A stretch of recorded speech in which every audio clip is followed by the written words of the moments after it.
안녕하세요. 네, 조금 전에 소개받은 한양대학교의 김호영입니다. 네, 제가 오늘 프랑스 고전과 영화에 대해서 강의를 드릴 건데요.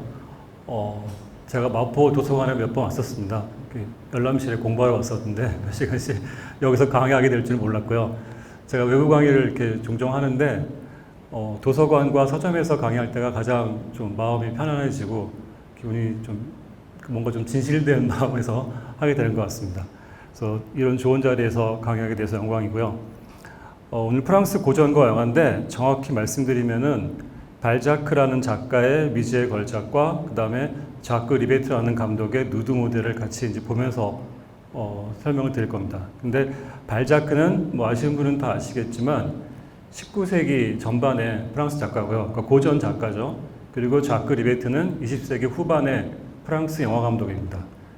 근데 이 누드 모델이 이따 말씀드리겠지만 좀 제목은 좀 그렇잖아요. 근데 원래 이 제목이 아니고요. 어쨌든 미지의 걸작을 영화로 만든 거예요. 그래서 어떻게 그 원래 원작을 이어가면서 또 새로운 것들을 좀 첨가했는지 또 새로운 어떤 감독만의 그런 관점을 거기에 덧붙였는지를 살펴보겠습니다. 먼저 발자크에 대해서 말씀드릴게요.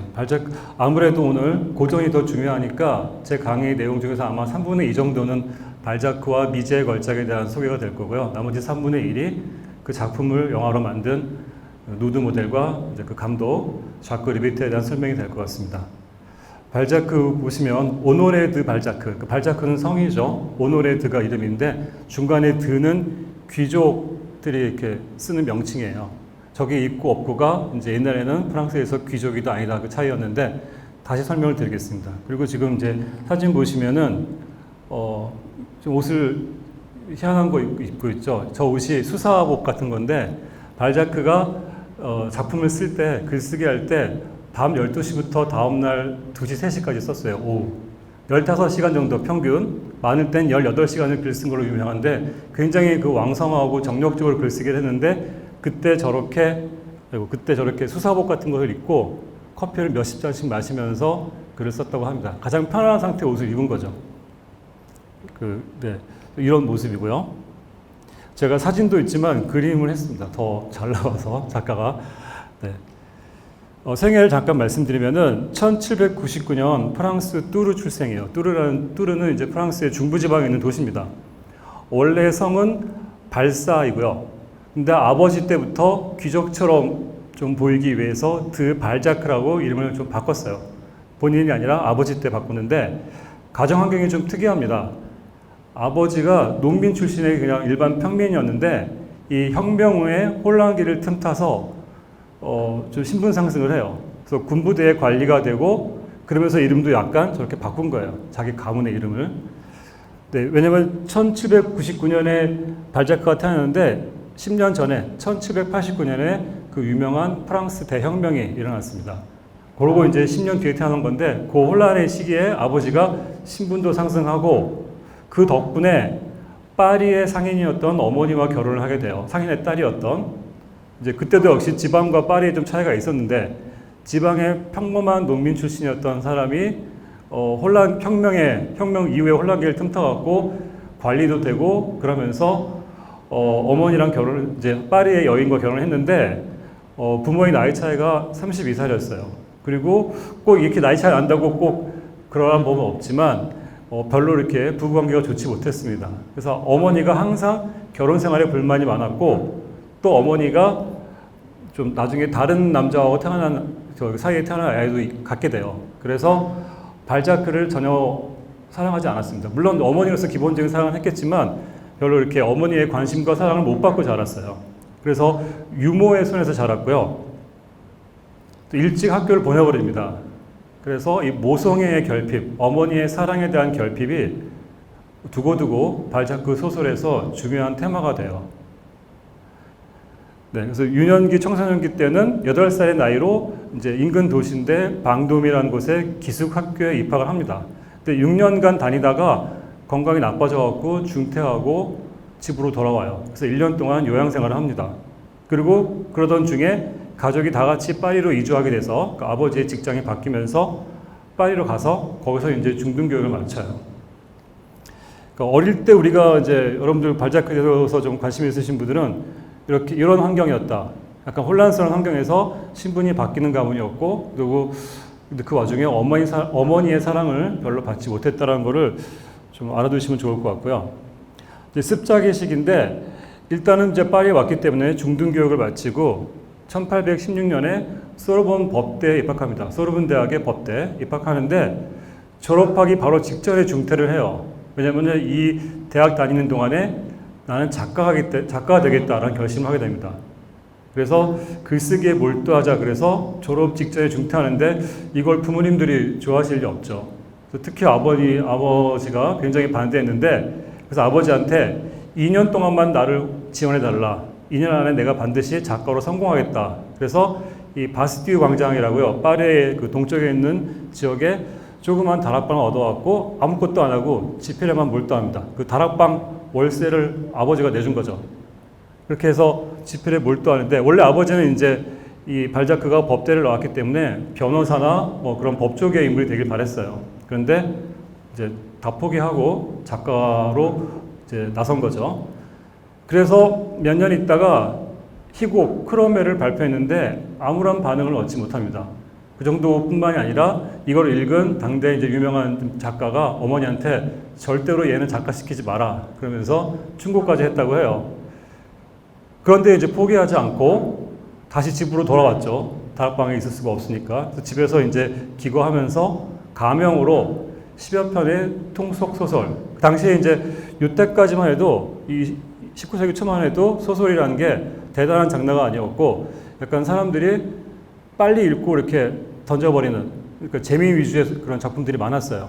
통속적이거나 아주 그냥 코믹하거나 희극적이거나 그런 것들이었는데 일단은 이제 발자크도 생계를 위해서 이제 물론 부모님 집에 있지만 자신도 먹고 살아야 되기 때문에 이런 가벼운 소설들을 쓰면서 버텨요. 그리고 이제 그때 작가로서 습작을 계속하면서 실력을 쌓는 거죠.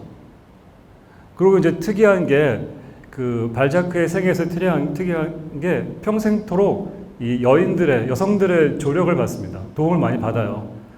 1822년, 그러니까 23살 정도밖에 안 됐죠.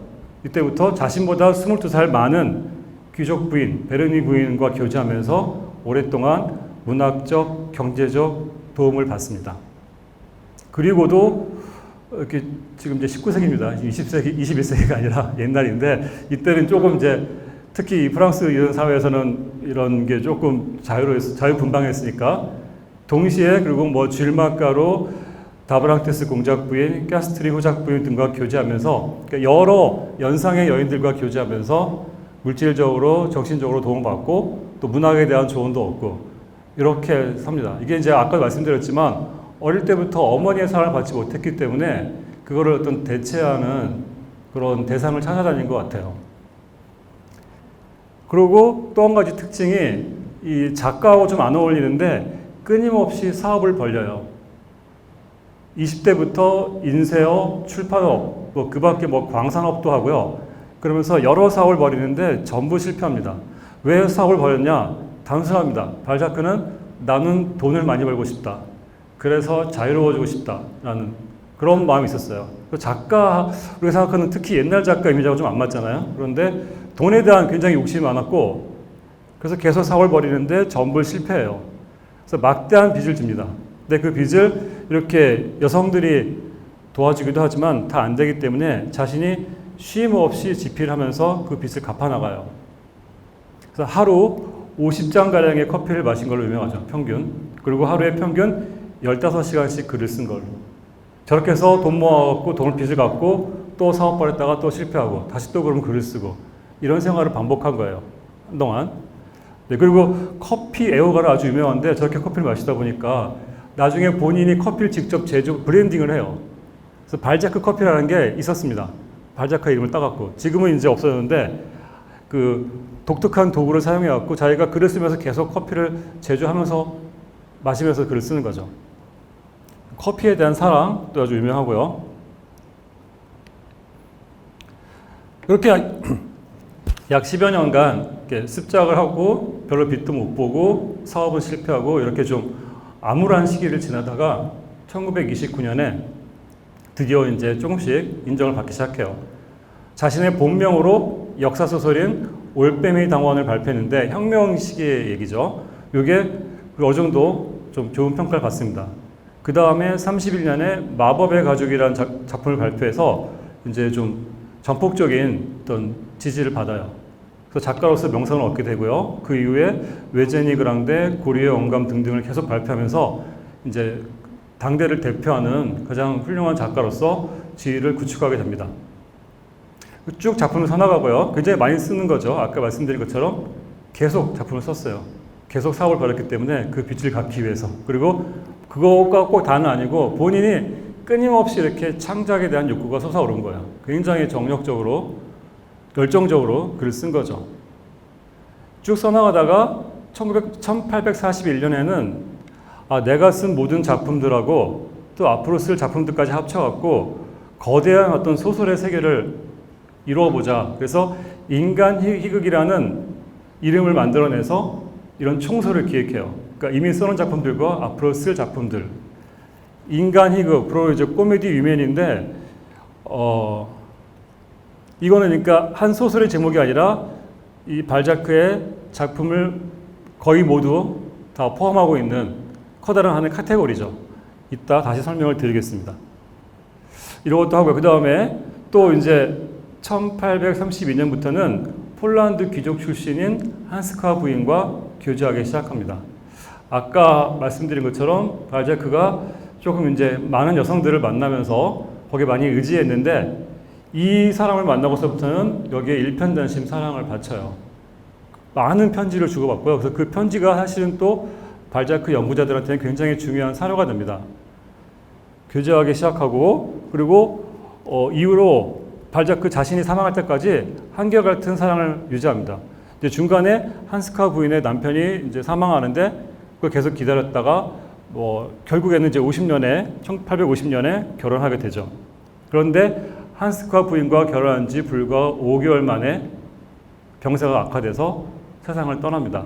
그래서 약 51살, 51세를 살았는데 좀 너무나 안타깝죠, 이렇게 보면은. 근데 굉장히 건강해 보이지만 거의 몸을 학대하다시피 하면서 글을 썼기 때문에 정말 당연하게 병을 얻을 수밖에 없었어요. 근데 특히 이제 이 러브 스토리를 생각할 때는 굉장히 좀 아쉬운 케이스입니다. 그래서 간단하게 이제 발자크의 생애에 대해서 설명을 드렸고요. 요 왼쪽이 줄마 까르라는 여성입니다. 그러니까 발자크가 경제적으로 또 정신적으로 의지했던 연상의 여인 중에 한 명이고요. 오른쪽에 이제 발자크의 평생의 사랑이었던 한스카 부인입니다. 다 그림으로 이제 남아 있고요, 초상이. 이제 이건 제가 좀 흥미로워서 이렇게 좀 준비해 봤는데 발자크를 조각한 조각상이에요. 근데 누가 했냐면은 로댕, 그 유명한 오기스트 로댕이 있는데 같은 시대 사람은 아니고요. 로댕은 19세기 후반, 20세기 초반 사람인데 이제 전 세대의 가장 유명한 작가인 발자크를 조각한 거죠. 여러 개를 했습니다. 근데 특히 두 개가 유명한데 로댕 자신이 발자크를 굉장히 좋아해서 모든 작품을 다 읽었다고 하고요. 그리고 이러한 그 조각들을 한 겁니다. 근데 두 개가 좀 너무 다르죠, 느낌이. 오른쪽은 그야말로 정말 정력적이고 이렇게 아주 야심이 불타는 그런 남성의 모습이고요. 죽는 남성. 왼쪽은 이제 뭔가 이렇게 망토를 뒤집어 쓰고 있는데 그 먼 곳을 바라보면서 어떤 자신만의 어떤 상상의 세계에 빠져 있는 그런 모습이에요. 둘 다 발자크인 거죠. 근데 이쪽을 먼저 조각했고 저 왼쪽 조각이 로댕 본인도 이제 거의 노인이 돼서 좀 이제 약해졌을 때. 근데 어느 쪽이 더 발자크의 본 모습에 가깝냐라고는 정의할 수 없을 것 같아요. 이런 모습도 있고 저런 모습도 있는 거죠.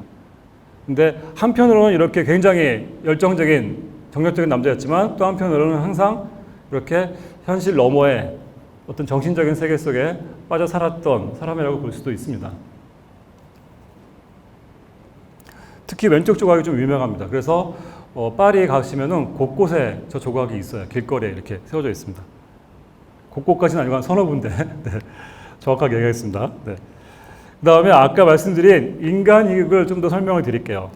발자크의 작품 세계는 결국은 인간 희극이라는 이 총소의 작품 세계가 되겠죠. 라코메디 위맨인데 이제 코미디가 영어의 코미디입니다. 위맨은 휴먼. 그러니까 그대로 하면은 인간적인 코미디잖아요. 근데 이게 왜 소설의 총서의 이름으로 코미디란 말을 썼을까라고 생각하실 수 있는데 이 코미디가 원래 프랑스에서는 옛날에는 희극, 코미디를 가리키는 게 아니라 그냥 연극, 그 다음에 극장 두 가지를 가리키는 단어였어요. 그러니까 옛날 19세기만 해도 그러니까 다시 말하면 인간 연극, 다시 말하면 또 인간 극장. 우리 인간 극장 그 TV 프로 있잖아요. 그런 식으로 인간 극장. 그러니까 인간들의 많은 유형의 인간들이 모여 있는 그런 어떤 소설 세계를 이루겠다라는 게 목적이었기 때문에 이런 이름을 붙인 겁니다. 그래서 희극, 코미디에 어떤 중점을 두고 해석을 하시면은 조금 잘 안 맞게 되죠. 구성은 약 90여 편의 소설과 산문, 꽁트 등으로 이루어집니다. 거의 자신의 작품 모두를 다 이렇게 포함한다고 보시면 돼요. 본명으로 작품을 발표한 1829년 아까 말씀드린 올빼미 당원부터 마지막 소설 가난한 친척까지를 포함한 1848년까지 이후로 이제 몸이 안 좋아져서 더 이상 발자크가 소설은 못 썼거든요. 이제 에세이 정도만 쓰고 그래서 여기까지 작품들이 해당되고요.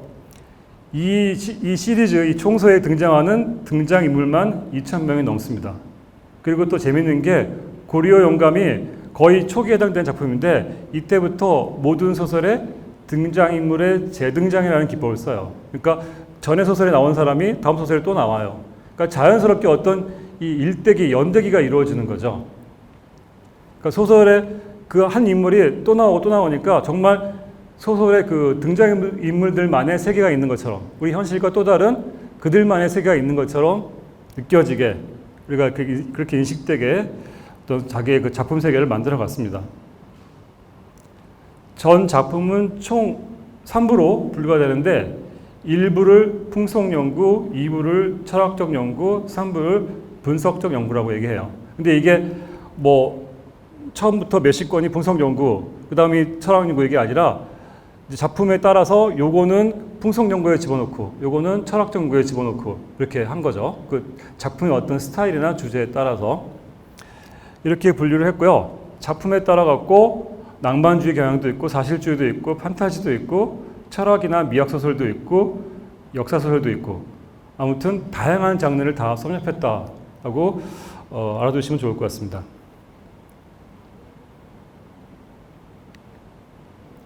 네, 이게 이제 그 당시에 그 시기에 발자크가 살아있을 때 그 시기에 그려진 하나의 대생인데요. 이게 그 귀부인들의 부채에 들어가는 그 그림이에요. 근데 여기 왼쪽에 보이는 저 제일 큰 사람이 발자크죠. 밑에는 이제 많은 인물들이 바로 발자크가 창조해낸 등장인물들이에요. 그 인간이의 이 세계를 저 부채 안에 같은 그림으로 한번 표현한 거죠. 장자크 그랑빌이란 그 데생 화가가 그린 그림입니다. 자, 인간희극, 이 총서의 목적이 뭐였냐? 당시에 19세기에 박물학이라는 것이 발달하기 시작해요. 그래서 영향을 받아갖고 여러 종의 동물들로 분화된 자연계, 그러니까 우리 자연의 세계가 수많은 종들이 있잖아요, 동물 종들이. 그것처럼 자연 세계처럼 인간 세계에도 여러 유형의, 수많은 유형의 전형적인 인간들이 존재한다. 그들을 묘사하고 싶다. 그러니까 인간이란 어떤 존재인가를 저런 식으로 접근하는 거죠. 이게 첫 번째 목적이고, 두 번째는 1789년 대혁명 이후부터 1848년 2월 혁명 전까지 이 굉장히 복잡하고 변화가 많았던 프랑스 사회를 쭉 한번 이렇게 훑어보고 싶다. 그래서 정치, 경제, 사회 영역뿐만 아니라 또 여성들의 내밀한 사적 영역, 뭐 일기라든가 이런 걸 보면서 편지라든가 이런 걸 언급하면서 거기까지 넘나들면서 묘사하는 게 또 하나의 목적이었어요. 그러니까 한마디로 한 시대, 한 사회의 모든 걸 또 모든 모습들을 다 보여주고 싶다라는 거죠. 그리고 이제 파리뿐만 아니라 다양한 프랑스의 지방들도 그 범위에 집어넣습니다. 그래서 인간희극은 하나의 허구세계지만 어떤 또 하나의 완전한 사회를 지향하고요. 게다가 이렇게 등장인물이 계속 나오니까. 그리고 19세기 부르주아 사회에 대한 어떤 거대한 벽화 같다라는 그런 평가를 많이 받습니다. 그러니까 한 사회의 모든 걸 한번 그려보고 싶다. 작가로서 그런 목적하에 어떤 추진된 소설 세계라고 할 수 있죠. 여기 아까 얘기했지만 90여 편의 소설이 포함되거든요. 그중에 이제 제일 유명한 것들이 보통 외제니 그랑데, 고리오 영감, 사촌 베트, 골짜기의 백합, 마법 가죽, 루이 랑베르, 사라진 환상, 영생의 묘약, 미지의 걸작 등등이 있는데요. 뭐 또 관점에 따라서 다른 소설들을, 여기 없는 소설들을 더 중요하다고 평가하시는 분도 계십니다. 오늘 저희는 이제 이 중에서 맨 마지막에 있는 미지의 걸작을 더 자세하게 볼 텐데요. 좀만 더 추가적으로 인간 이극의 그 역사적 배경을 말씀드리면은 1830년에 7월 혁명이 일어나요. 그러니까 1789년에 프랑스 대혁명이 일어나고 약 41년 정도 지난 다음에 7월 혁명이 일어나는데 이때부터는 이제 본격적인 부르주아 평민 시대의 개막을 합니다. 이 부르주아가 한국에서는, 우리나라에서는 이제 약간 부자하고 발음도 비슷해갖고 부르주아가 그냥 돈 많은 상류층 정도로 이렇게 인식되고 있잖아요. 근데 원래 부르주아는 평민을 가리키는 겁니다. 부르주아가 어디서 왔냐면 제가 칠판이 없으니까 쓰지 못하겠지만 부르그라는 단어에서 왔어요. 부르그가 여러분 뭐 스트라스부르크, 독일에서 이제 함부르크죠. 독일을 가면은 크로 끝나지만 부르그나 부르크로 끝나는 게 다 옛날에 그 지역의 중심 도시예요. 중심 도시인데 보통은 성이 있고 성 밑에 이렇게 둥그랗게 모여 있는 마을. 그러니까 도시라기보다는 중심 마을인데 그 마을에 사는 사람들을 부르주아라고 했어요. 그 부르크에 사는 사람들. 그 사람들 결국 뭐냐면은 영주의 밑에서 어떤 세금을 내면서 그 밑에 속해 있는 일반적인 평민들이었거든요. 근데 그들이 나중에 도시로 가서 상업이나 공업을 하면서 돈을 모아가면서 신분 상승을 하게 됩니다. 그래서 부르주아는 원칙적으로 그냥 평민이에요. 근데 이제 물론 프랑스에서도 이게 19세기 후반쯤 가면은 돈이 좀 많은 평민, 어느 정도 재력을 갖춘 평민, 아주 뭐 많지 않더라도, 그래서 중상 정도의 어떤 이 계층 정도로 평가되는데 우리는 조금 약간 인식이 다르죠. 그런데 어쨌든 1830년부터는 이제 본격적인 부르주아 시대가 열립니다. 그리고 이제 상업혁명이 프랑스에 들어왔기 때문에 프랑스에서도 자본주의가 부상하고요. 부르주아는 원래 영주에 속한 평민이었다가 나중에 도시에 와서 상업과 공업으로 일어난 사람들이기 때문에 이 자본주의 사회에서 주역으로 활동할 수 있었어요. 돈을 벌고 뭐 이 부를 만들어 가는데 훨씬 더 능한 거죠. 일반 사람들보다, 일반 귀족이나 그 아래 사람들보다. 특히 귀족에 비해서 상대적으로 더 능력을 갖춘 겁니다. 그래서 19세기 후반은 이제 부르주아가 이렇게 점점점 부상하는 시대가 돼요. 그런데 이런 부르주아들을 낭만주의 작가들, 그러니까 19세기 전반 중반의 낭만주의 작가들은 좀 못마땅하게 봤어요. 속물적이다. 왜냐하면 이들이, 대부분의 부르주아들이 귀족이 아니었기 때문에 교육을 많이 받지 못했어요. 근데 교육을 많이 받지 못해서 교양이나 문화적인 수준은 높지 않은데 돈만 많이 벌었다 그래갖고 굉장히 좀 속물로 봐요. 그런데 같은 시대의 작가인 발자크는 이 부르주아들의 생활력과 실천력을 높이 평가하고 거기서 비롯된 뭐 이런 과학기술의 진보, 산업의 발달, 그러니까 새로운 시대를 여는 주역으로 딱 인정을 한 거죠. 대부분의 작가들은 부르주아를 속물로 봤는데 발자크는 그런 면도 있지만 굉장히 긍정적인 면도 많다라고 해서 부르주아 사회를 정말 긍정적인 면과 부정적인 면을 다 보면서 정확하게 분석하고 묘사한 작가다라고 평가를 받습니다. 이제 왼쪽은 고리오 영감이라는 그 작품에 들어갔던 사파고요. 당시에 그려진 사파입니다. 이렇게 페나 같은 거죠. 오른쪽은 또 추방된 자의 사파.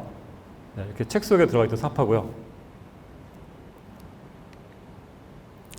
네, 지금부터는 이제 두 번째 단계로 미지의 걸작, 이제 오늘의 주요 소설인데 이 작품에 대해서 말씀드리겠습니다.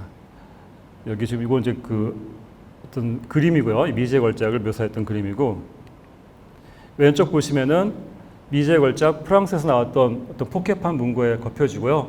오른쪽은 한국에서 이게 번역돼서 나왔습니다. 번역이 여러 번 됐는데 최근 번역은 자세히 보시면은 제가 했습니다. 굳이 안 보셔도 되지만, 근데 책이 굉장히 예쁘게 나왔는데요. 네.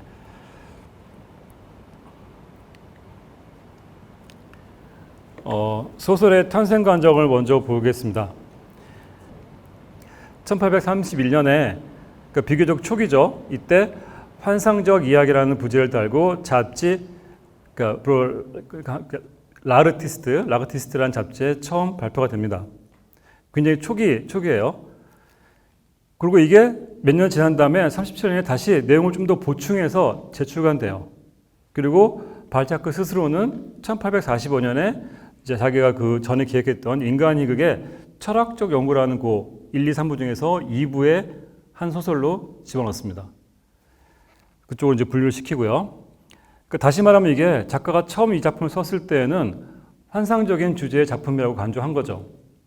그런데 다시 자기가 읽어보니까, 그리고 이제 37년에 그 보완하다 보니까 이거는 회화에 대한 자신의 미학적인 사유를 스스로 피력한 거다라고 판단을 해갖고 철학적 연구, 그러니까 철학적 연구라는 건 보통 철학과 미학이 같이 있으니까 거기에 분류를 시킵니다.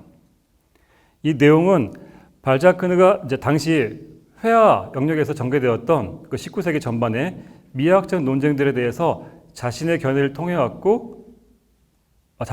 소설을 통해 갖고 피력한 거예요. 그러니까 소설이란 픽션이라는 어떤 허구의 작품이지만 그걸 통해서 당시 실제로 프랑스 사회에서 있었던 회화 논쟁에 대한 자신의 입장, 자신의 관점을 표현한 거죠.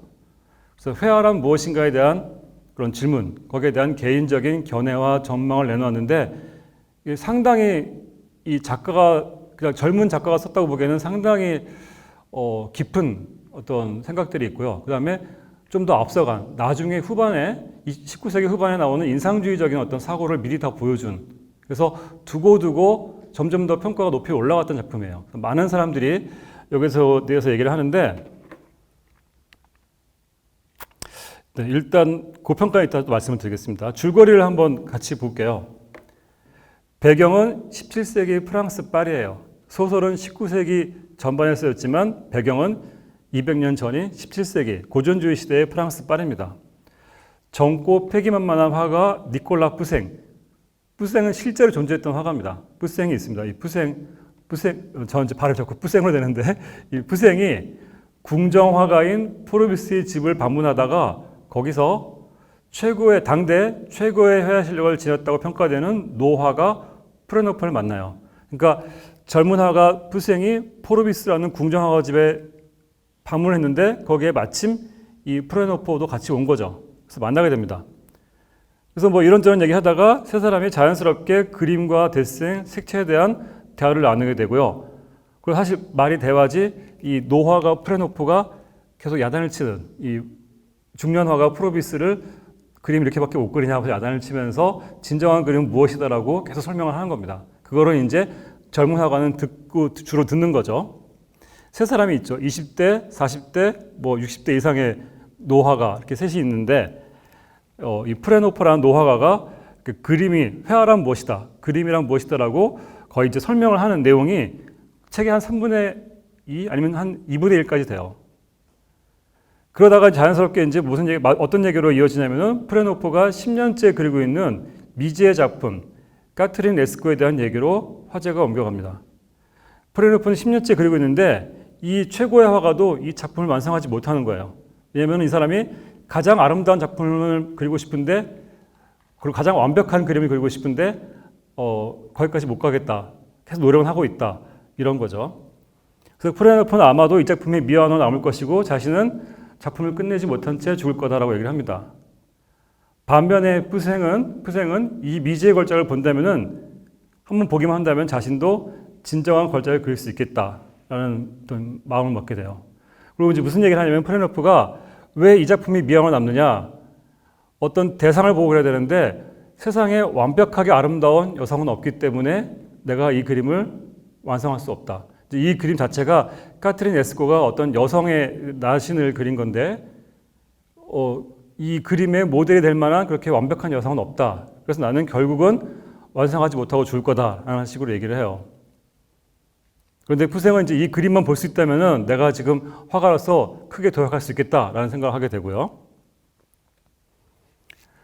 근데 결국은 이제 그 중간 궁정화가 포르비스가 중재를 해갖고 푸생에게 저 노화가에게 프레노프에게 그 당신의 애인인 질레트를 모델로 삼게 해라.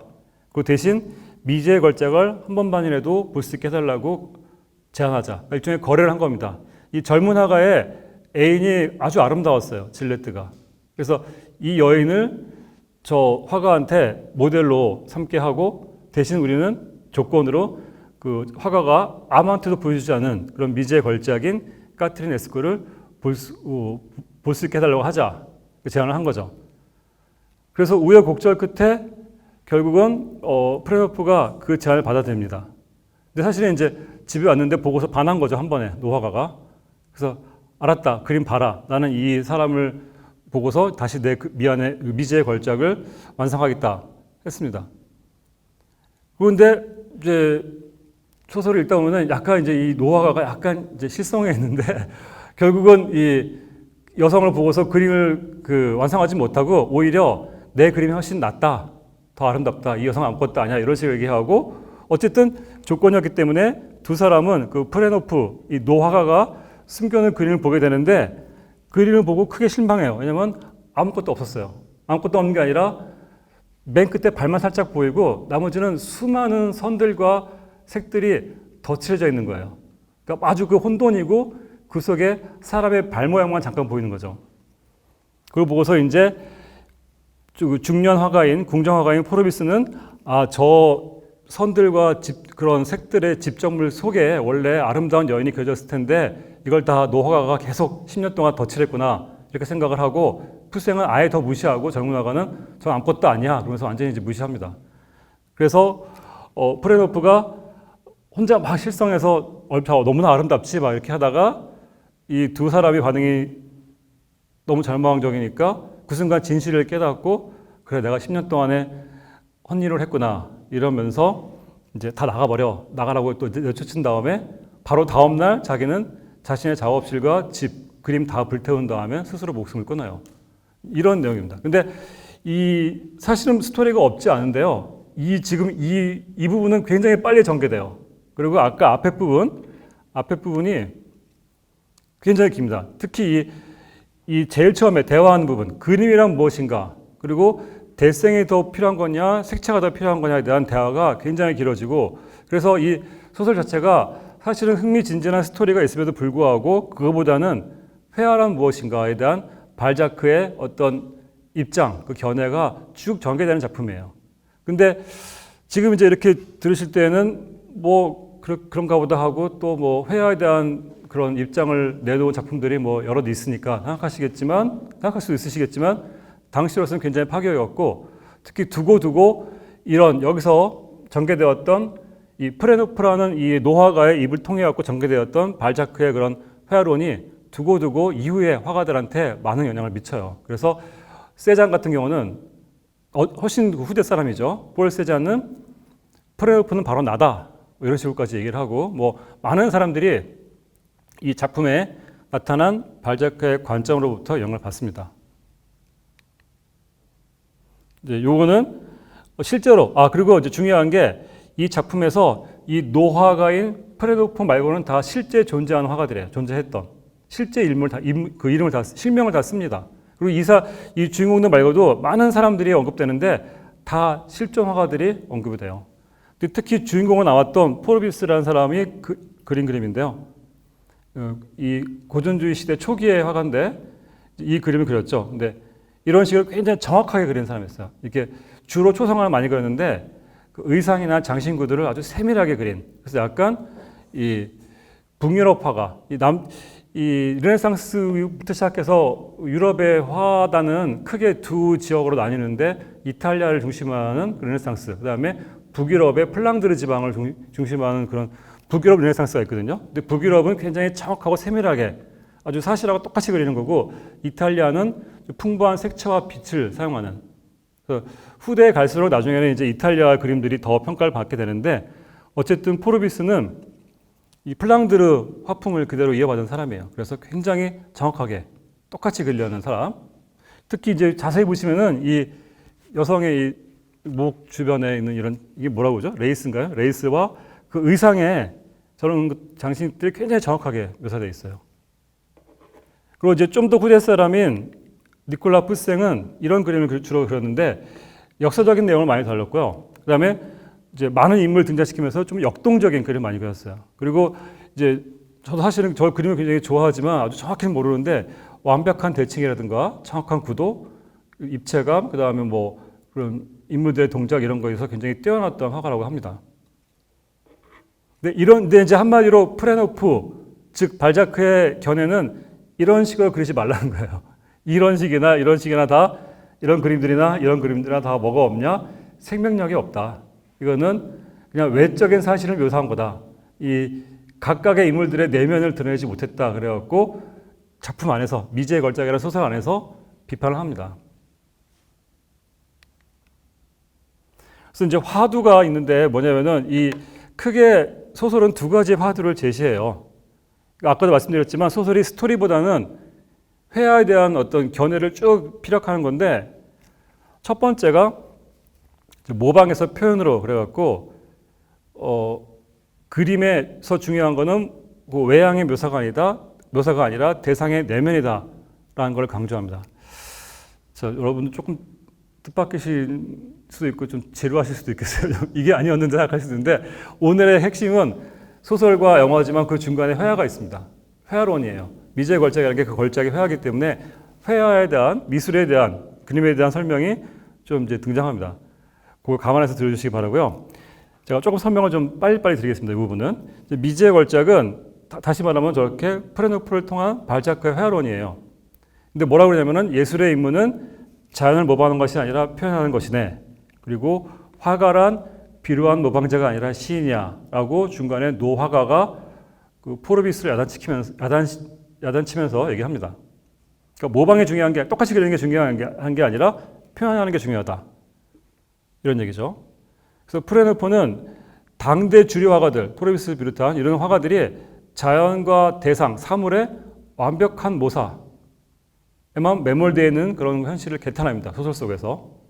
이 견해가 한마디로 뭐냐면은 진정한 예술은 대상의 내부로 들어가고 형태의 이면으로 깊이 들어가야 된다. 그래서 그림, 즉 회화는 사실적 재현이라는 강박에서 벗어나서 대상의 내적 의미를 포착해서 그리고 대상의 생명력과 영혼을 드러내야 한다라는 거죠. 요게 그러니까 한마디로 19세기에 딱 이런 논쟁이 있었어요. 이거냐 저거냐. 대상을 정확하게 묘사하는 게 중요하냐 아니면은 정확하게 묘사하지 않더라도 뭔가 특별한 대상만의 어떤 특징, 그게 영혼이든 생명력이든 이런 거를 표현하는 게 더 중요하냐. 요 논쟁에서 한마디로 발자크는 후자의 편을 든 거죠. 이게 똑같은 논쟁이 19세기에 똑같은 논쟁이 17세기에도 있었습니다. 더 설명을 더 드릴 텐데요. 그 다음에 17세기는 바로 이런 건데 대생보다 색채가 중요하다는 겁니다. 17세기에 바로 색채와 대생, 선 사이에 논쟁이 일어나요. 그래서 17세기에는 그 유명한 그 미술에서 색채 논쟁이라는 게 있는데 이 푸생파는 대생, 선이 중요하다고, 정확한 선이 중요하다고 했고 루벤스를 아시죠? 루벤스 화가를 지지하는 파들은 색채가 더 중요하다, 선보다. 그런 논쟁이 일어났었던 게 있는데 한마디로 그 17세기를 다시 끄집어내면서 발자크가 색채가 더 중요하다고, 선은 그렇게 중요하지 않다, 선은 기본이다 얘기합니다. 근데 칸트라는 유명한 철학자가 발자크보다 좀 앞서갖고 회화의 본질은 선이다, 정확한 선이다. 색채는 그저 감각을 위해서 대상을 생기 있게 만들어줄 뿐이다. 진정한 아름다움과는 거리가 멀다라고 얘기해요. 근데 몇십 년 뒤에 발자크는 정반대로 대생이란, 그러니까 선이란 화가가 익혀야 할 기본 기술이다. 그거일 뿐이다. 화가는 세계 사용을 통해 갖고 회화를 진정한 예술의 경지로 끌어올릴 수 있다. 그 다음 얘기는 비슷하니까 넘어갈 텐데, 그래서 한마디로 발자크가 17세기의 색채 논쟁, 선이 중요하냐, 색채가 중요하냐, 그걸 다시 끄집어내 갖고 색채가 중요하다. 그래서 그거를 19세기의 논쟁하고 연결시켜 갖고 19세기에서 역시 대상의 완벽한 모사보다 대상의 내적 의미를 끄집어내는 게 더 중요하다는 쪽을 더 지지하는 자신의 견해를 밝히는 거죠. 거기다가 더 나갑니다. 더 나가서 발자크는 19세기 중반에 죽은 사람이에요. 인상주의가 나오기 훨씬 전에. 근데 자기가 죽고 몇십 년 있다 나오는 인상주의의 입장을 이미 얘기를 해요. 그래서 빛과 색의 탐구를 강조합니다. 잘 아시다시피 인상주의라는 게 빛과 색을 탐구하는 거잖아요. 그리고 완벽한 모사를 버리는 거죠. 17세기를 넘어서 19세기 입장인데 고전주의랑 사실주의의 규칙들로부터 벗어나고자 했던 19세기 후반의 인상주의 입장을 거의 그대로 얘기를 해요. 이 중간에 보시면은 이게 이제 작품 속에서 프레노포가 얘기를 하는 건데 제가 한번 잠깐만 읽어보겠습니다. 같이 한번 보실게요. 네, 가슴의 빛을 보게 어떻게 내가 아주 두텁게 칠한 일련의 터치들과 하이라이트들로 진정한 빛을 획득하였는지 또 어떻게 그 빛을 밝은 색조의 반짝이는 흰색과 결합시킬 수 있었는지 보게나. 네, 그 다음에 쭉 넘어가면서 밑에서 세 번째 줄, 그 결과 어떻게 대생의 개념과 인위적인 수단의 개념까지 없애버리고 인물에게 실물 그 자체의 모습과 둥근 형태를 줄 수 있었는지 살펴보게. 이 얘기는 나중에 세잔이 하는 얘기랑 거의 비슷해요. 네. 그 인상주의에서 이런 윤곽선, 외적선이 중요하지 않고 빛과 색의 표현이 훨씬 중요하다고 하는데 비슷한 얘기를 미리 발작하 이렇게 했습니다. 아이고. 근데 더 나아가고 근데 그러니까 첫 번째로는 이렇게 선보다 색채가 중요하고 그 다음에 완벽한 외양의 모사보다 내면을 드러내는 게 중요하고 여기까지였잖아요. 그런데 더 나가서 사실은 추상화를 얘기해요. 추상화. 왜냐하면 그건 소설의 결말이 그걸 암시합니다. 마지막에 제가 아까 말씀드렸지만 그렇게 이제 보고 싶었던 미제 걸작을 봤는데 거기에는 발 모양 말고는 나머지는 다 아주 혼란스러운 어지러운 선과 색들이었어요. 근데 그거를 노화가는 세상에서 가장 아름다운 그림이라고 자기가 그랬지만 생각하고 있었거든요. 이 얘기는 뭐냐면은 어쩌면은 이렇게 모방에서 표현으로 넘어가고 형태의 완벽한 재현에서 대상의 본질로 구현을 넘어가다 보면은 궁극적으로는 재현을 포기하게 된다. 그림이라는 게. 그거를 미리 보여주는 거예요. 그러니까 외양이 중요한 게 아니라 내면이 중요하다. 본질이 중요하다. 이거를 그림으로 표현하다 보면 결국은 왜 똑같은 거를 어떤 현실을 있는 그대로 표현하는 거는 아무 의미가 없어지고 이 화가의 머릿속에 떠오르는 게 가장 중요하게 되는 거죠. 그러면서 이렇게 보시면은 대상 맨 밑에 대상에 대한 화가의 주관적이고 특수한 관점을 드러내는 작업이 되게 되는 겁니다. 그래서 한참 뒤에 나오는 약 100년 뒤에 나오는 추상화를 미리 예견하고 하고 있다라고도 볼 수 있습니다. 그래서 이 밑에 보시면은 문자로 묘사된 최초의 추상화 혹은 추상화의 문학적 기원이라는 평가를 받아요. 그러니까 나중에 20세기 초에 추상화가들이 등장해서 시도하는 그런 작업을 미리 19세기 초까지 아니죠. 전반에 발자크가 다 말로 이렇게 풀어낸 거죠.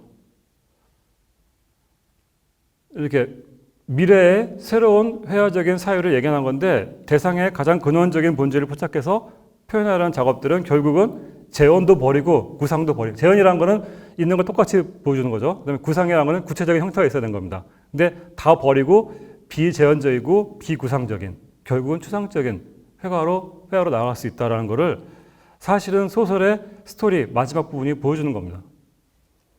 그렇게 해석하는 경우도 이제 많이 있습니다. 왼쪽은 이제 둘 다 당시 미지의 걸작에 나왔을 때 삽입된 사파들 조금 버전이 틀리기 때문에 그림이 조금 다른데 이런 그림들이 들어가 있습니다. 특히 오른쪽에 이제 노화가가 직접 그림을 그리면서 소설에서 보면은 이 두 젊은 화가들한테 자 그림이란 이런 것이 하고 가르쳐 주는 장면이 있는데 거기에 삽입된 그림입니다.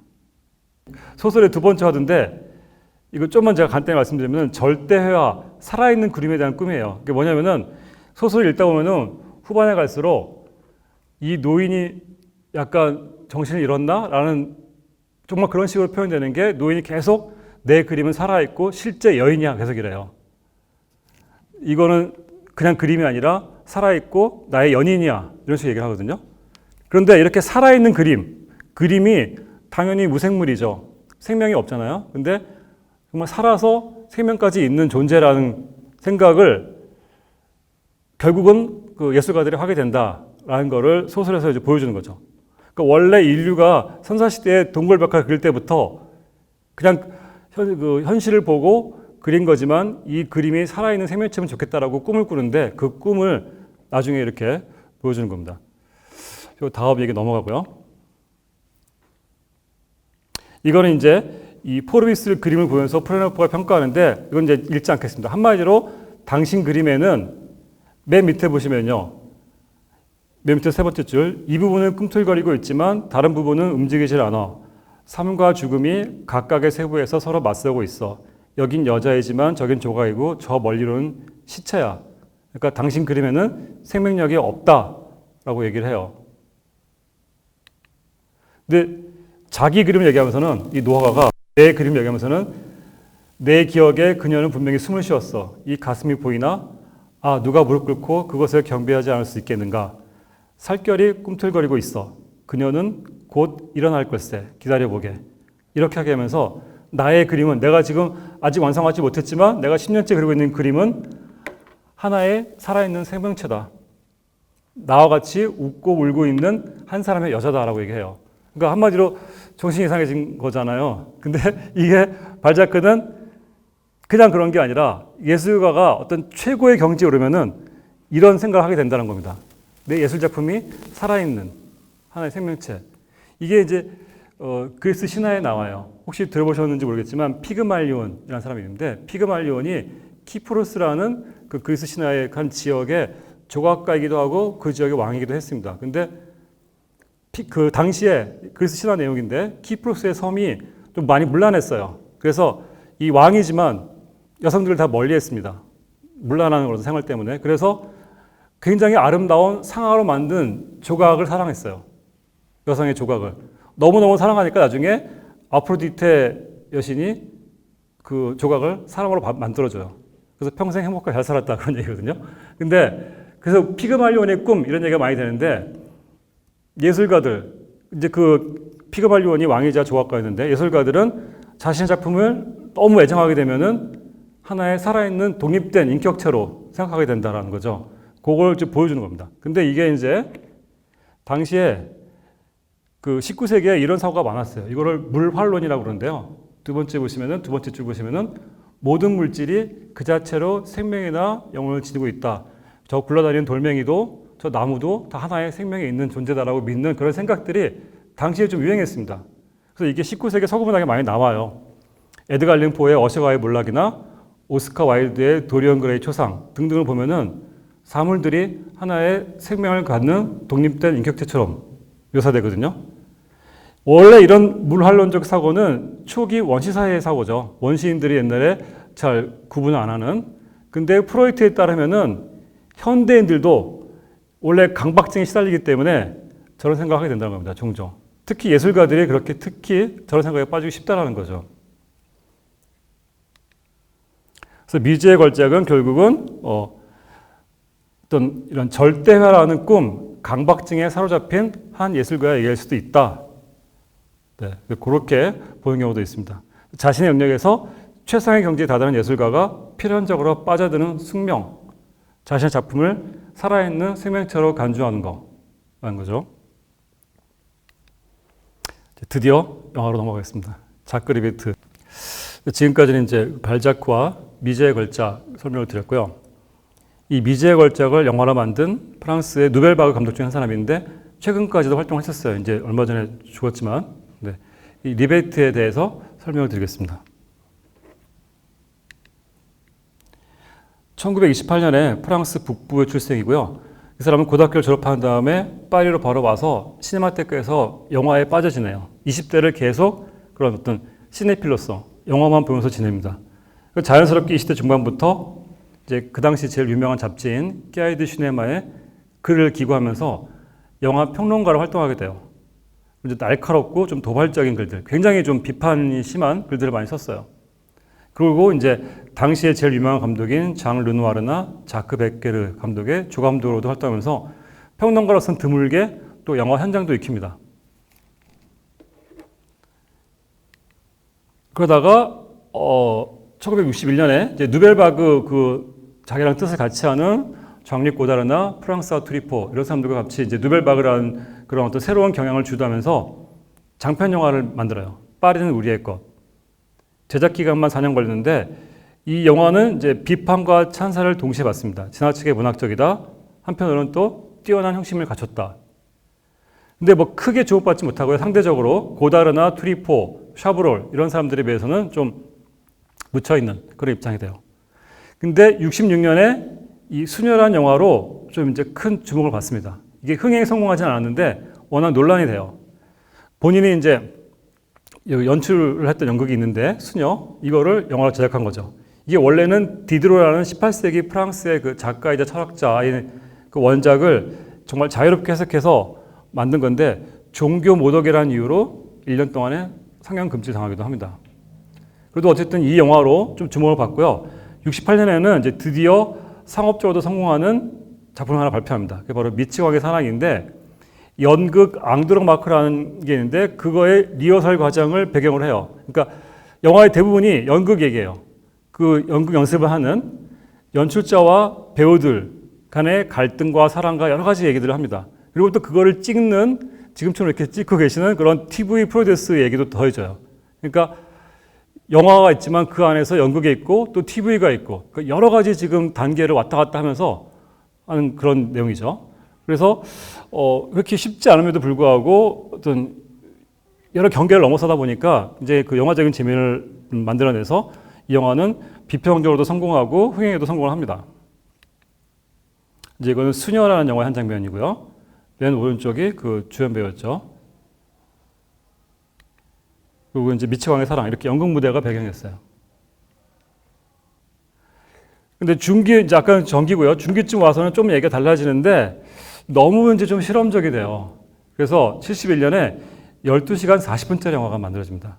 아웃원 71년에 생각해보세요. 12시간 40분 보기가 힘들죠. 보기만 우리가 보는 것도 힘들지만 영상하기도 힘들어요. 극장을 못 찾다가 딱 한 번 1971년 9월 9일에서 10월 사이에 르아브르라는 프랑스 북부 도시가 있습니다. 르아브르에서 딱 한 번 시사회를 가지고 끝이에요. 그 이후로 한 번도 상영된 적이 없어요. 당연히 뭐 어디서도 안 틀겠죠. 그래서 그거를 이제 상영을 위해서 225분짜리 거의 4시간 다 되는 걸로 추격판을 만들어서 아웃원 위령이라는 추격판을 만들었고 그게 이제 1974년에 발표했는데 이것도 굉장히 길고 너무 재미없으니까 거의 뭐 그 흥행은 당연히 실패하고 거의 극장에서 상영이 안 되는 영화입니다. 그래서 좀 침체기에 빠지는데 74년에 셀린 누아 줄리 베타로 가다라는 영화를 발표해서 역시 이 영화도 현실과 허구 세계를 오가는 좀 판타지도 있고 약간 동화적이기도 하고 그래서 대중적인 성공을 거둡니다. 하지만 다시 또 그 이후에 만들어진 영화들은 지나치게 실험적이고 난해해서 좀 관객과 평단 모두로부터 멀어지고 좀 조용히 약간 은둔하는 그런 감정이 돼요. 그러다가 오늘 소개해드릴 누드 모델로 1991년에 일종의 재기를 하는데 발자크의 그 소설을 영화에서 카느 영화제 심사위원 대상도 받고요. 또 흥행도 굉장히 성공합니다.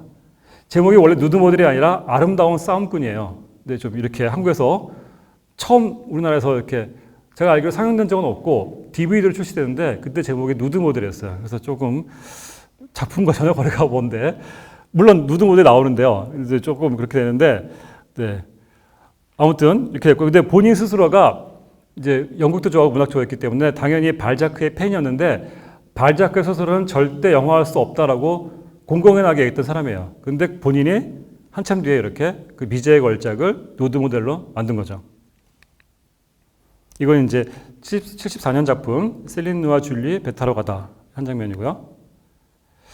이 사람 영화는 주로 이제 메타 영화라고 하는데요.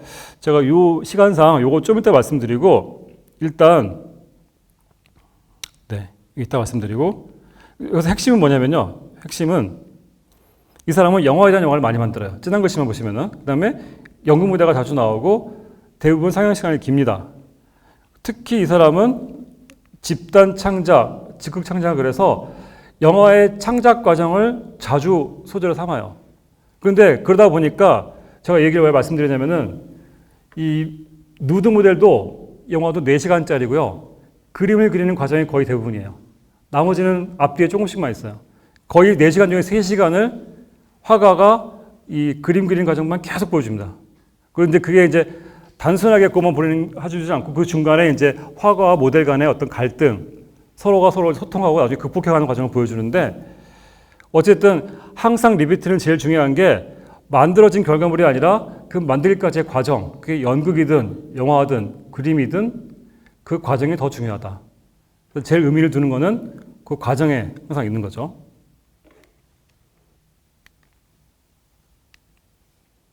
좀 이따 하고요. 누드 모델 이렇게 만드는데 발자크의 소설을 영화한 겁니다. 자, 미제 걸작을 자료롭게 학습했고요. 그 다음에 아름다운 싸움꾼, 원래 브로드 영어도 나와 있죠.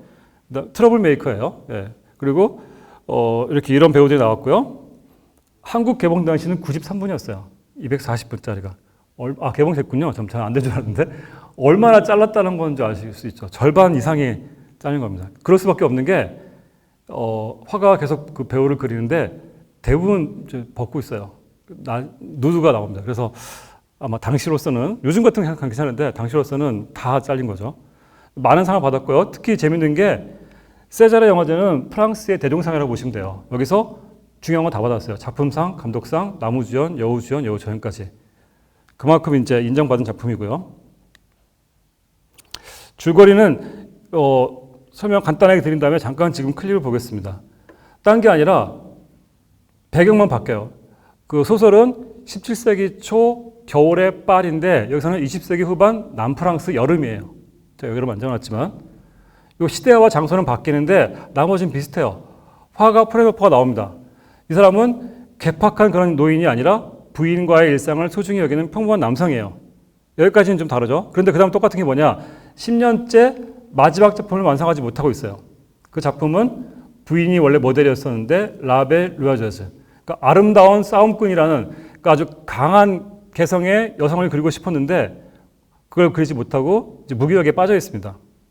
근데 우연히 알게 된 젊은 화가 니콜라가 있는데 그 부인의 마리안느를 보고 마음이 흔들려요. 너무 이제 아름다운 거죠. 노인이 봤지만 아름답고, 그래서 근데 마침 또 비슷한데 여기서 이제 화상, 그러니까 그림을 이렇게 중개하는 상인으로 나오는데 포르비스라는 화상과 이 니콜라 젊은 화가가 이 사람의 그 미지의 걸작을 보고 싶으니까 역시 비슷하게 소설과 비슷하게 중재를 합니다. 그래서 나의 부인이죠. 나의 부인인 마리안을 당신의 모델로 삼아라. 대신 당신 그림을 보여달라. 똑같은 제안을 해서 이제 그때부터 이 사람은 마리안을, 근데 작품이 완성된 게 아니기 때문에 이제 완성되면 보여주겠다. 그래서 마리안을 자기 아틀리에 초청해서 그림을 그리는데 갑자기 10년 동안 그림을 못 그리다가 갑자기 이제 열정적으로 그림을 그리게 돼요. 그 초반에 지금 이 사람들이 제안하고 중재하는 부분을 잠깐 보겠습니다. 약 한 5분 정도 되는데요. 한 3, 4분 정도만 같이 보겠습니다. 영화 초반에 이 화가의 아틀리에에서 세 사람이 모여 있습니다. 근데 그런 얘기를 나누는데 잠깐 볼게요. Bon, ben, on peut retourner au précédent. Attends, tu n'as pas un petit remontant ici? C'est l'intention de te faire héberger pour la nuit, ça? Non, je suis attendu. Je suis très attendu. D'ailleurs, maintenant je me sens très bien là.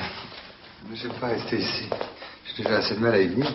Si je vois une toile récente, la souffrance qui s'y trouve, c'est à peine supportable. Pourtant, il fait frais ici. Il y a silence. Le silence? Vous n'entendez pas la forêt?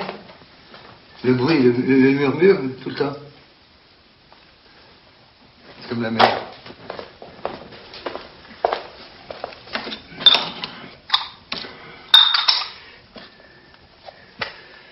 C'est comme la mer. C'est comme le bruit fossile de l'univers. C'est le bruit des origines. La forêt et la mer mêlée. C'est ça la peinture. Vous ne pensez pas? Non, je pense pas. C'est pas ça, pas pour moi. Pour moi, la peinture, c'est le trait. Couleur qui tranche. Un jaune cadmium, un rouge éclatant. Quelque chose de net, de fini. Oui. Moi, chaque fois que j'ai eu le sentiment de faire une toile achevée, bien au point, je me suis dit qu'il fallait encore un effort, essayer d'aller encore un peu plus loin, courir le risque. En allant plus loin, ça vous est jamais arrivé de démolir une toile, de l'abîmer? C'est arrivé plusieurs fois. Il faut courir des risques. Seulement, tout le monde n'est pas fait pour les risques. Pour être inventeur. Moi, je pense que tous les artistes, même les moins doués, doivent courir des risques. Ah non, pas ceux qui ne sont pas faits pour ça. Mais alors ceux-là, qu'est-ce qu'ils doivent faire? Ils doivent aider les autres.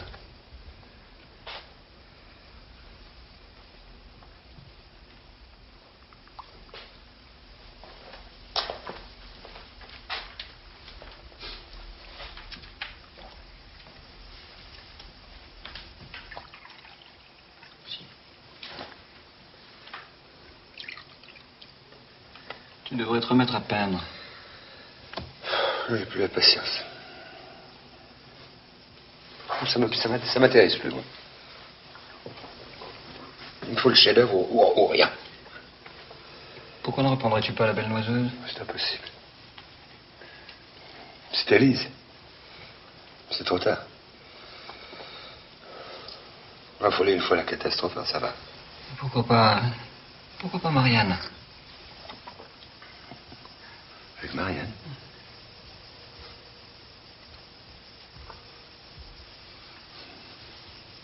C'est vrai, avec Marianne, c'est peut-être faisable. C'est plus que faisable. C'est elle. Ce que vous voulez, c'est que Marianne pose pour vous. Pourquoi pas? Ça pourrait être intéressant d'essayer.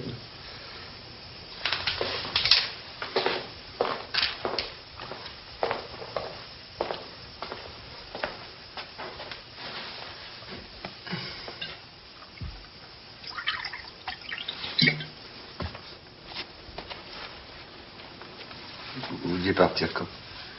Normalement, d'ici 2 jours. Rien n'est fixé. Ben, prenez votre temps. Pensez-y. C'est d'accord. Elle posera pour vous. Il va falloir que je prenne congé. J'ai encore 120 bornes à faire. Mais quand vous aurez fini, je vais voir le tableau. Et moi, je l'achète. Au prix du marché, hein.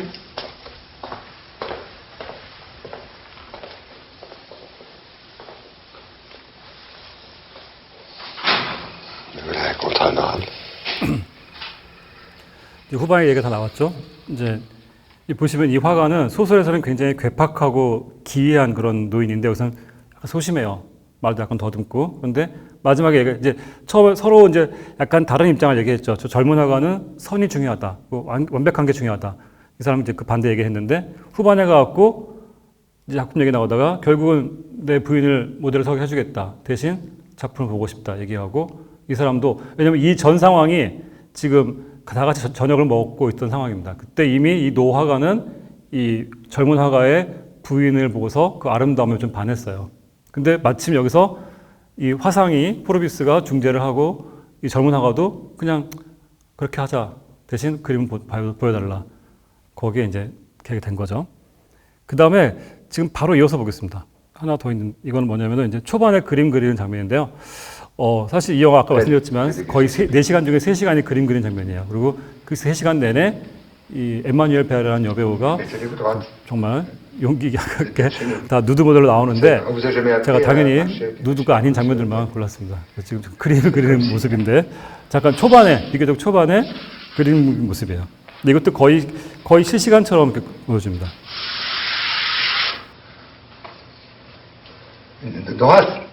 Droite comme si vous étiez tiré au plafond. Ça fait mal. C'est que c'est mieux.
네, 시간상으로 잠깐 멈추겠습니다.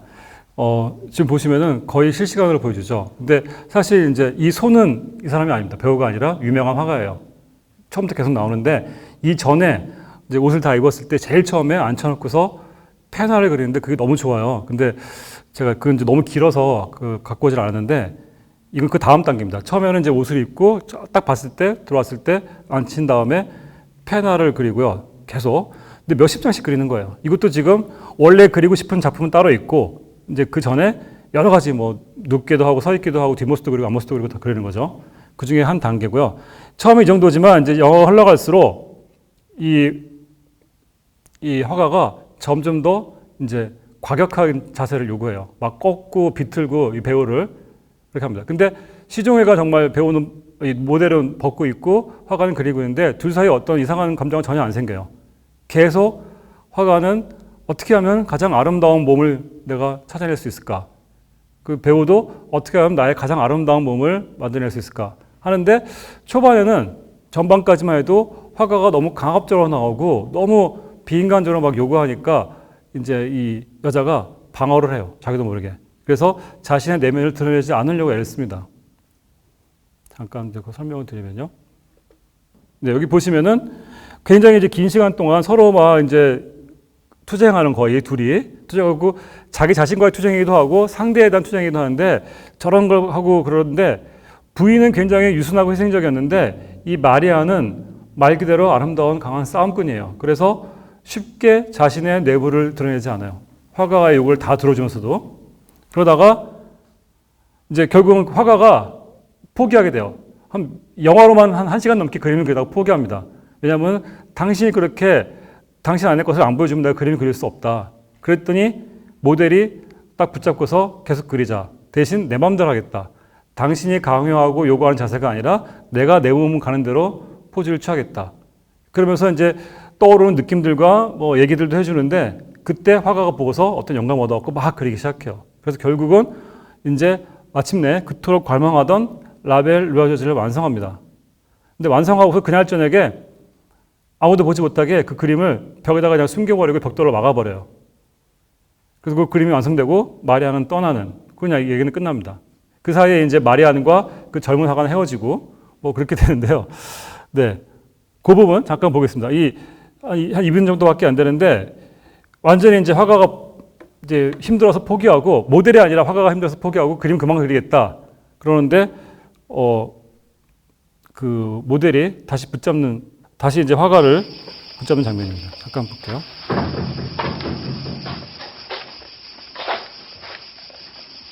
J'ai dit j'ai mangé, mais j'aurais aussi bien pu dire j'ai chié, ça vous aurait sans doute autant intéressé. Mais je le trouve tout à fait intéressant. Il n'y a pas besoin... Regardez-moi, en face. La seule chose que vous ayez oublié de faire.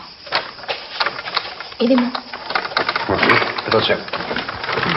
La façon dont vous travaillez d'habitude, ça vous regarde.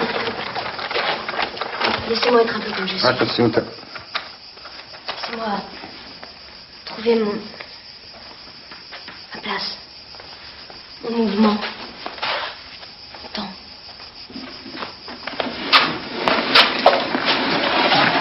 Si ça va pas après, on arrête.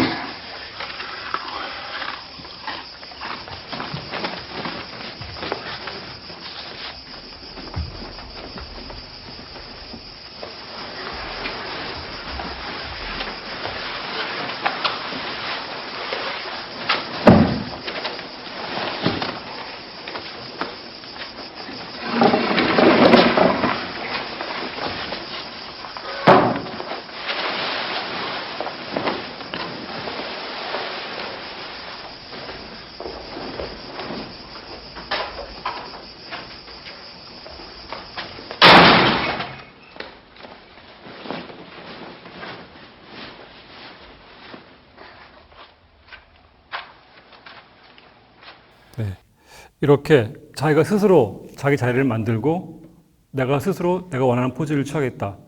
이때부터 이제 다시 가운을 벗고 취하는데 그때 화가는 보고서 뭔가 영감이 떠올라요. 그때부터 다시 이제 다른 방식으로 화가는 관찰하고 모델은 스스로 자기 마음 가는 대로 몸을 움직이면서 어떤 포즈를 취하는 거죠. 이제 그 영화의 다른 장면들이고요. 초반에 이제 이렇게 모여서 다 같이 얘기를 했던 장면들이고 그 밑에는 처음 왔을 때. 그리고 이제 그 수많은 그림들 그리고 이렇게 지금 보시는 건 이런 식으로 화가가 아주 어려운 포즈들을 계속 취하면서 요걸 하는데 이 모델은 하란 대로 다 하지만 계속 자기를 방어하는 그런 상황이 이어졌었죠. 근데 결과적으로 이 영화의 화두는 뭐냐? 그림이 살아있는 시간은 딱 그림이 그려지는 시간이라는 거예요. 그러니까 화가와 모델이 각자가 자기 투쟁하는 시간. 그러니까 이 이제 어떤 자크 리베트 감독은 자기 나름대로 또 회화, 미술에 대한 자기만의 어떤 견해를 보여주는데 그림의 진정한 의미는 그것의 창작 과정에 있다는 것을 영화로 표현한 겁니다. 그러니까 소설이 완벽한 그림에 대한 주인공의 설명에 대해서 많은 지면을 할애했죠. 발자크의 소설은. 근데 영화는 그런 완벽한 그림을 그리는 과정을 보여주는데 거의 대부분의 시간을 할애해요. 그래서 영화가 4시간이나 걸린 겁니다. 그중에 3시간은 정말 그림 그리는 과정을 보여줘요. 어떻게 얼마나 어렵고 힘들고 투쟁적인 시간을 거쳐서 그림이 나오는지. 근데 그래서 특히 이 영화는 정말 화가가 모델에게 포즈를 취하게 하고 도구들을 준비하고 그림을 그리는 과정을 실제 작업 시간과 거의 동일한 느낌으로 전달하고요. 그래서 관객이 마치 현장에 같이 있는 것처럼 그렇게 여겨지게 영화를 만들었습니다. 그래서 이 그림이 살아있는 시간은 만들어진 시간. 그러니까 처음 모델이 포즈를 취한 순간부터 마지막에 완성될 때까지 그 시간이고 그림이 탄생한 후에는 그림은 뭐라고 그랬냐면 감독이 생과 사의 중간태. 살아있는 것도 아니고 죽은 것도 아니다. 그림은 딴 게 아니라 역설적으로 그림이 살아있었음. 내가 그 그림 그린 과정에 살아있었던 기억을 내가 새기면서 존재하는 게 그림이다라고 봤어요. 이게 감독의 입장인데 우리가 보는 이제 많은 작품들이 있잖아요. 그 그림은 죽은 것도 아니고 살아있는 것도 아니다. 중간태에 머물러 있다. 근데 그린 과정에 살아있었는데 그 살아있었던 기억을 흔적처럼 새기면서 존재하는 게 그림이다라는 게 이 사람의 감독의 회화적인 견해예요. 그래서 이 맨 마지막 보시면은 절대회화라는 거는 화가도 모델도 아니고 그림이 주체가 되는 회화. 아니면은 화가와 모델이 각자 주체가 돼서 그림을 향해 나아가는 회화. 뭐 이런 식으로 얘기하는데 어쨌든 중요한 거는 그림 그리는 과정이 중요하고 특히 모델이 스스로 주체적이 돼서 자신의 내면을 표현해야지 결국 그림이 탄생할 수 있다라고 보는 거죠. 그래서 화가도 중요하지만 모델도 중요하다. 근데 이게 결과적으로 자크 리베트가 영화를 만들 때도 똑같은 생각을 갖고 있었어요. 배우가 제일 중요한 겁니다. 이 사람의 영화에서는 그래서 아까 우리가 잠깐 넘어갔었는데 그 집단 창작, 즉흥창작 거리는데 배우들이 자신이 하고 싶은 역할을 미리 정해요. 그래서 다 얘기해주면 감독이 그 어떤 이야기 안에 그걸 녹아내면서 서로를 연결시켜주는 거기서 끝나는 겁니다. 그래서 영화의 진정한 주인공은 배우다. 등장인물이 아니라 배우다. 배우가 자신이 하고 싶은 얘기를 등장인물을 통해 갖고 하는 거다. 이런 식의 전혀 새로운 개념의 영화를 만든 거죠. 근데 그거를 똑같이 이 사람은 회화도 그렇게 봤어요. 회화에서 정말 중요한 거는 그림이 그려지는 시간이다. 라고 본 거죠. 영화의 마지막은 어떻게 끝나냐면요. 잠깐 마지막 보겠습니다. 마지막 순간에 이제 중간에 보면은 그 부인과 다른 사람이 이제 얘기를 나누는데 거기 여기 영화 핵심이 다 들어 있습니다. 그래서 잠깐 같이 한번 보고 끝내도록 하겠습니다.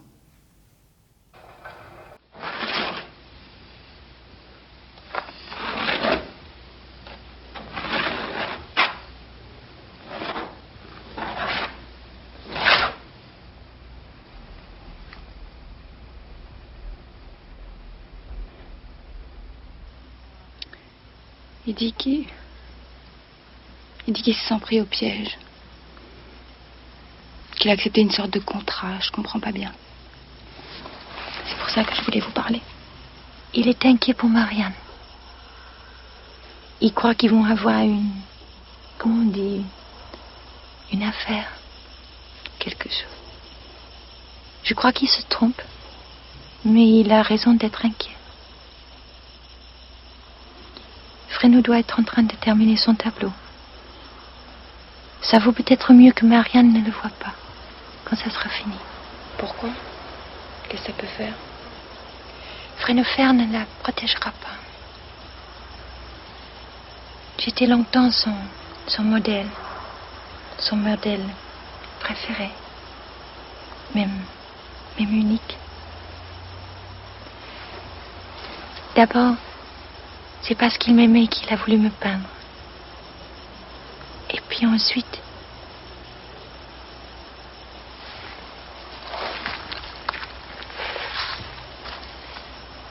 Ensuite, c'est parce qu'il m'aimait qu'il n'a plus voulu me peindre. C'était moi ou la peinture. C'est ce qu'il m'a dit.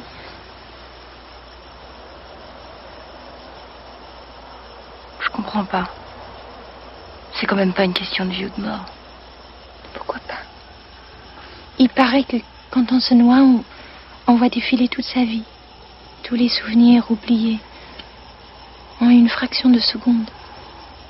Est-ce que c'est possible d'arriver à saisir toute une vie sur la toile d'un tableau?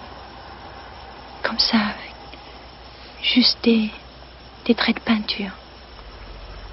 Ça semble incroyable, mais c'est ce que Frennefer a cherché. En tout cas. Vous voulez dire que c'est quelque chose d'impudique? Oui, c'est ça. Impudique. C'est pas le corps qui est impudique. C'est pas le nu. C'est autre chose.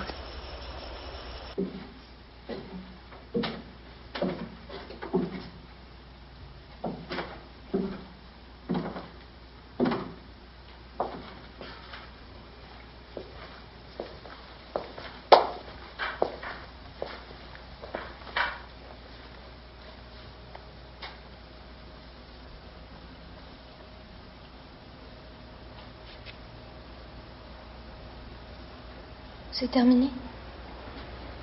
Peut-être.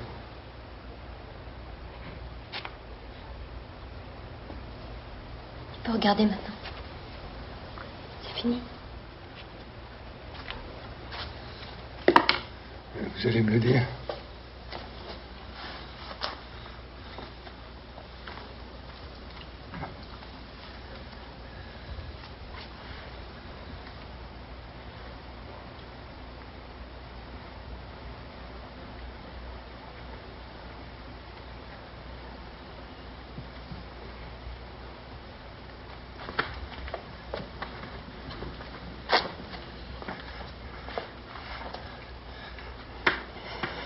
Marianne.